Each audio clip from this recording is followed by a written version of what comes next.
Hey everyone, and welcome back, and thanks for joining me for another episode of my Middlesbrough career on FIFA 15.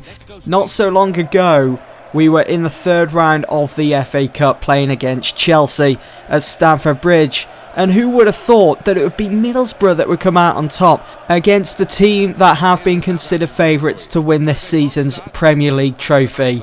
We won 3-1 if you remember. Then in the next round, the fourth round of the FA Cup, we were drawn at home against Southampton, yet another Premier League team. Well, that game came and went. You can see the highlights in the last episode. It ended as a 0-0 draw, which meant it would go into a replay, which meant we would travel to the St Mary's Stadium to play away against Southampton. Could we overcome Southampton and book a place in the next round of the FA Cup? You guys are just going to have to carry on watching to find out, because this was the be-all end-all. We had to win this game. If it came to a draw again, it would go into extra time and then potentially penalties. It's like Southampton had seriously met their match in this Middlesbrough team. A team that aren't willing to just give up. As easy as that? No, it wasn't going to happen. Middlesbrough were going to turn up to St Mary's and we were going to play football. We weren't going to lie down for Southampton. We weren't going to wait for them to trample all over us. We were going to perform to our very best and hopefully come out on top and get a place in the next round, because this is the only other competition that we're playing in, because earlier in the season we got knocked out of the Capital One Cup, as you know, by another Premier League team in QPR. So, you know, a lot was riding on this game for us to come away with a good result. We could do it if we can beat Chelsea, a team that's favourites for the Premier League trophy this season. We could do it. There is no excuse, and it's pretty much the same team that I fielded for that game against Chelsea here away against Southampton. It did seem, though, as the game went on, Southampton were getting the better of us, and it was almost a matter of time before they did get that first goal. I mean, the amount of pressure I found myself under because of Southampton counter-pressing us. I mean, every time I was on the ball, there's someone right there ready to steal the ball off you.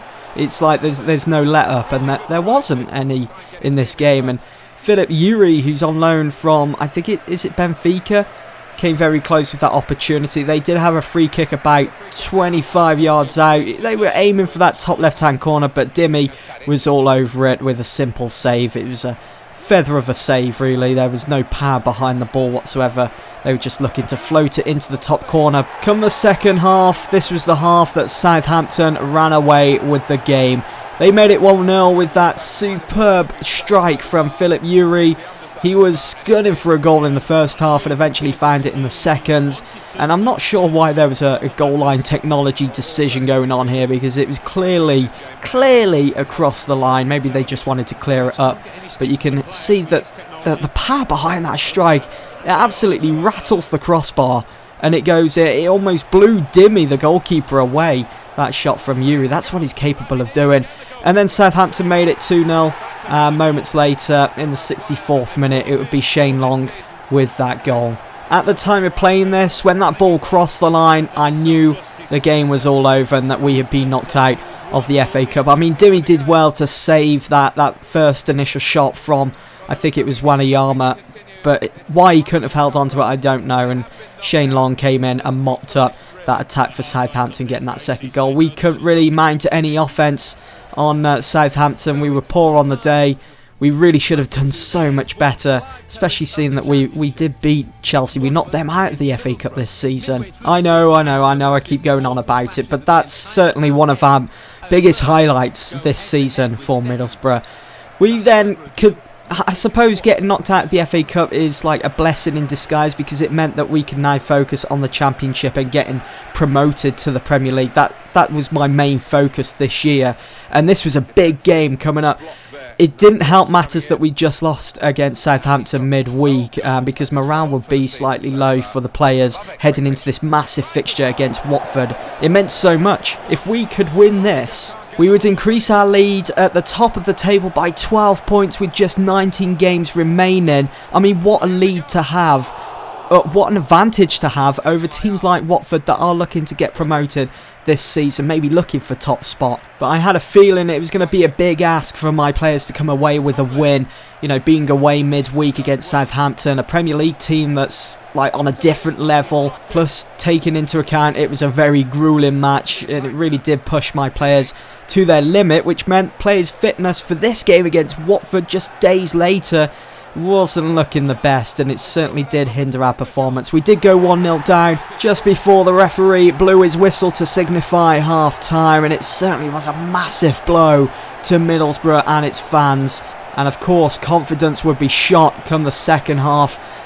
How we was going to go about trying to pick ourselves up out the gutter, I didn't know at the time. I didn't feel as though we wanted this game enough, and it's a sad state of affair when you have to say that for what was such a vital game towards our campaign this season in the Championship. And having to play that FA Cup 4th round replay against Southampton didn't help matters. I mean, Watford almost doubled their lead with that effort from Murray on the half volley. They were just trying to show off now against the league leaders.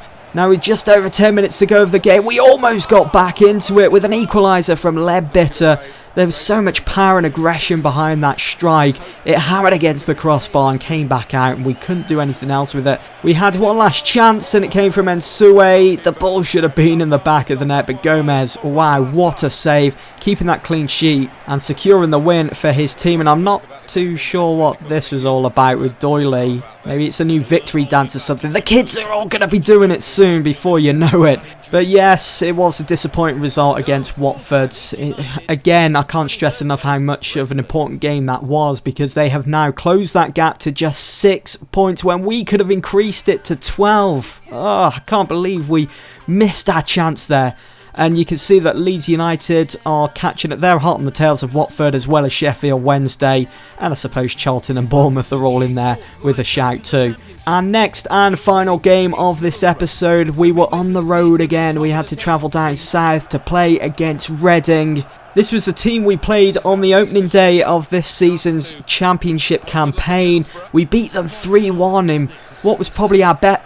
Well, you know what? I was about to say in what was our best performance this season, but I would say our performance against Chelsea at Stamford Bridge was our best. But that game against Reading on the opening day is certainly up there with one of our better performances. And when we beat Reading 3-1, I was hoping that we could go on and then take it from there, really, scoring goal after goal in each game. But no, it's always been 1-0 or 2-1 or a 0-0 draw, and it's just gone on like that. We almost opened up the scoring with 17 minutes gone. Adam Clayton coming so close after that sweaty setup by Kike.